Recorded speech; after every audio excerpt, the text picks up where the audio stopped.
followed me, if I remember correctly, had like Coke bottle glasses and a mullet. And if I looked like that when I was like 25, I'd probably be on some sort of watch list. I think he'd like me. What did you do during the summer when you were in high school? I worked at a movie theater and hung out in a lot of Waffle Houses at 1 o'clock in the morning. Side note, if you ever need an anti-drug in your life, go to a Waffle House at 1 o'clock in the morning enough. Are you aware that Trey probably has fangirls now, like, who are, like, obsessed with him? Not in, like, a creepy way, but in, like, a, oh my God, he's so cute. I've never really thought about it, but it makes sense. The good thing is, anytime Trey's actually been around people that watch Lindsay or myself, everyone's like really respectful. I've seen with other family vloggers, like a fan that like literally picked a kid up. It's no permission. Like that stuff's scary. Most people just wave and he waves back, and maybe there's like a high five. But it is a little odd now that I think about it. I love though. It is interesting. I have a few family vlogger friends, and they're like, some of their kids are in high school or middle school, and there are moments where they go into a class, and the other kids in class, they're watching you, they're watching your dad and your family. So if I have any sort of relevance in like 10 years, that'll be interesting for him to go through, for me to go through. What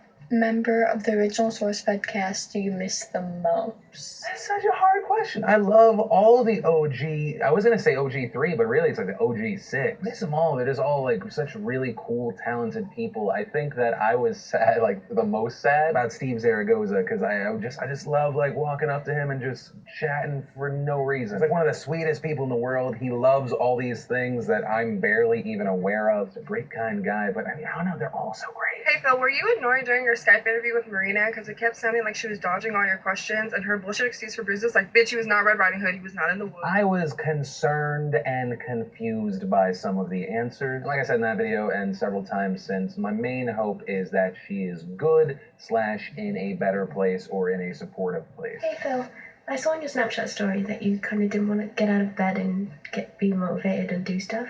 How do you combat that and kick the day in the ass? There's really no other option. If I wallow in self-pity, I do nothing. All I do is add to the suck in my life. I'm gonna die one day. The odds of me even being born into this world are outrageous. I gotta do something today, even if it's just the smallest thing, the first step towards something else. Hey Phil, do you or any of the other guys you've planned on coming to New Zealand at any point? New Zealand and Australia, yes, I'm going to try and do it before the end of the year. The more recent event that I'll probably do, I'm going down to Austin, Texas near the end of September, and I really want to do a DeFranco Does live event there. I'm going to be there anyway. I haven't done a show in Texas before, and Dallas.